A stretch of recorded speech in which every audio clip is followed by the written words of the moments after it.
icon of the Disney MGM studios. So if you look up to your left high in the sky towards the front of our shuttle, you'll see our award-winning Earful Tower, as well as its miniature topiary version a little bit closer to the ground. Now this tower is based off of a design that Walt Disney had for a water tower he built at the Burbank Studios.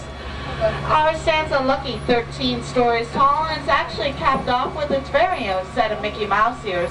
Now each one of those ears weighs about 5,000 pounds, and that water tower actually holds no water whatsoever, not a drop. In fact, it has a hat size of 342 and 3/8. We stuck a Santa hat on a few years back, that's why we know that odd little tidbit. Now the Disney MGM Studios is more than just a theme park. We're actually a fully working production center, complete with everything needed to produce movies, television, even live radio shows. We've had a number of high-profile films here over the years, including Instinct, Marvin's Room, Passenger 57, Oscar, Quick Change, and Honey, I Blew Up the Kid. Our television productions have included the Emmy Award-winning HBO miniseries From the Earth to the Moon, produced by Tom Hanks, the hit drama ER, Live with Regis and Kelly, Who Wants to Be a Millionaire, The Golden Girls, Empty Nest, Wheel of Fortune, and The Orlando Show. If you look off to your right, you'll see we're circling two of the surviving P40s from Touchstone Pictures' blockbuster hit, Pearl Harbor, starring Ben Affleck and Josh Hartnett. Taken from the mold of a real P40, these full-scale replicas are made of fiberglass over a steel frame. Their wooden propellers were spun by hydraulic motors as they were blown up and shot apart during the film's dramatic attack sequence. Now the production crew only made 16 of these replicas. 4 survived the filming, 2 are here, 2 are at our Paris studios. The rest of the planes you saw lying to run right around the hangar were all computer-generated images or CGIs. Now if you look off to your right, high in the sky, you'll get one last eyeful of our Earful Tower. We think it's quite the masterpiece. This is the closest you'll get to it here on Disney property, folks, so take a good look before we duck inside to visit one of the more glamorous areas of our studio. It's our award-winning creative costuming department. Now the whole costuming process begins with a designer's sketch, examples of which can be seen along both sides of our shuttle. It is from this sketch that our skilled seamstresses and tailors create the finished garments worn by our performers. Display cases on your left feature costumes worn in the movies The Game Plan, Bridge to Terabithia, Becoming Jane, Wild Hearts, and High School Musical 2, which can be seen on the Disney Channel. Now we do have the largest working wardrobe department in the world, with over 250 skilled professionals who use up to 1.5 million yards of fabric to create over 25,000 costumes per year. We currently have over 3 million costumes in circulation. On to your left, costumes for Pirates of the Caribbean at World's End. And on your right, we have lots of tires. Those are all for Lights Motors Action, where each one of our stunt vehicles literally burns through a new set of tires every show. And there's 2 shows a day, 10 cars per show. If you look off to your left, you'll see one of our many scenic shops. Now the scenic shop is where our scenic artists and craftspeople build and maintain some of the sets and props that are used out on location and on our sound stages, as well as throughout the Walt Disney World area for our many shows and attractions. Now when production crews go out on location to film, they often have to deal with things they have little or no control over, like crowds, traffic, and noise. That's why they often prefer to shoot on studio backlots such as ours, where those things can be much more easily controlled. Off to your left, 2 bone cages from Pirates of the Caribbean, Dead Man's Chest. Now it's not unusual to see large props such as these stored on a studio backlot. In fact, studios often call these areas boneyards. Similar to a large outdoor attic, it's where studios keep things like cars, trucks, planes, and even steamrollers like this large yellow one from Who Framed Roger Rabbit off to your left.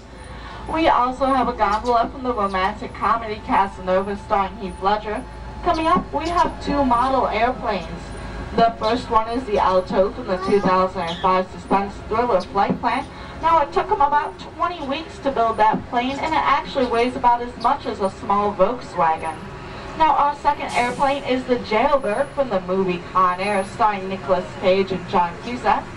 And at the end of our boneyard, we have 2 motorcycles from Indiana Jones' Epic Stunt Spectacular here at our studios. We're all clear. You can check your times guide for their show times. Right now, though, we're going to head a little bit deeper into our backlot, where production crews often build large, elaborate outdoor sets for filming. In fact, turning off to your right, you'll see a large gray circular structure coming up here. This is our oldest set here on our backlot. It's been featured in numerous television specials and productions, and we've actually been detouring around it today, folks, because we've had a major production company out there shooting some special effects tests. However, I did manage to sneak out there on my last break. I wasn't supposed to, guys, but I did anyway, and I gotta tell you, they're just some really amazing effects. So, crossing my fingers, I'd love to take you guys inside. I just don't know if we were able to get clearance. And maybe... Actually, yes, it looks like they're opening up the gate, folks, so we're gonna take you on in and show you what they've been up to today. Now, I did mention this was an old set, right? Well, we do have to go over a very bumpy and rickety wooden bridge, so please, please, please, for your own safety, remain seated at all times and keep a tight grip on any personal belongings such as hats, cameras, sunglasses, small children, irresponsible adults. Now, this canyon is modeled after a small canyon in Southern California. It took us about 6 months to build this set. Now, that's a long time for one set, guys, but considering how long it took Mother Nature to build the real thing, I really don't think 6 months is really all that bad. Now, we're going to pull up in here and stop for a moment so you guys can take some pictures, and then we'll be on our way. We just ask that you please remain seated. Now, directly above your heads is a platform where production crews can mount their cameras, shoot down into the basin. Across the way, that tanker truck used to live out on our boneyard. That is until the production company called and told us they needed it. We then hoisted it up and over the walls of this set with the crane to set into place, but there was no way to route it across the ravine. Now, when I was out here earlier, they were testing a rain effect. I might be able to get that turned on. Hey, production crew, can you turn on the Hollywood rain effect for me? Thank you. Now, since we can't always depend on Mother Nature to provide the weather for us, we have high-powered water mountains that shoot the water upwards about 10 to 15 feet in a cross-cutting pattern. This gives it a much more natural look as it falls. Now, you may notice that it's only... Scene 1, take 2. Oh, no. No. Production crew, I just wanted to see the rain. Can you take production crew? Hey, crew? I don't think this is really easy. You better sit tight. Looks like you just became extras.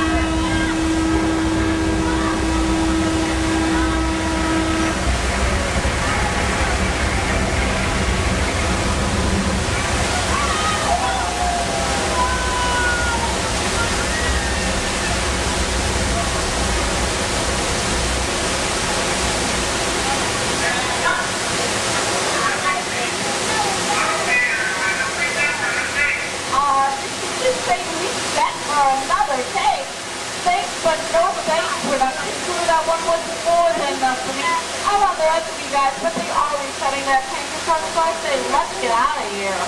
And we're all clear, Jason. Well, guys, congratulations. You just survived Catastrophe Canyon. What you guys think? Pretty cool, huh? All right, I'm glad you guys enjoyed it. Take a good look at the front of the canyon now. We're going to head around to the back, and I guarantee you it looks very different. Once we get back there, I'll explain to you how we created some of the special effects we just saw. Catastrophe Canyon is a standing set, and it's not meant to be torn down. As you can see, it's a steel structure covered in a wire mesh. That mesh was then covered in colored concrete and hand carved to create the natural-looking rock formations. Small yellow pipes carry the gas for the fire and explosions, while those larger gray pipes carry the water for the flash flood.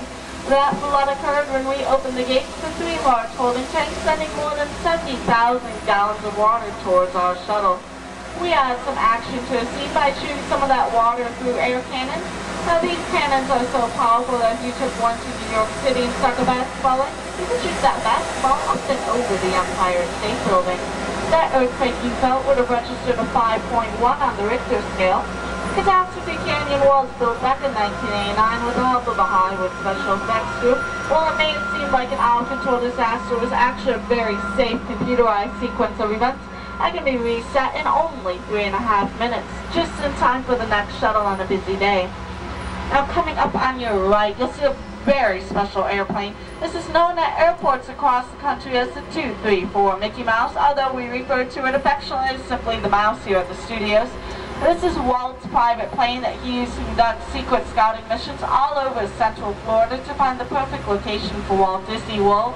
It's also this plane that he used to shuttle him and his Imagineers between California and New York to finalize the plans for a 1964 World's Fair.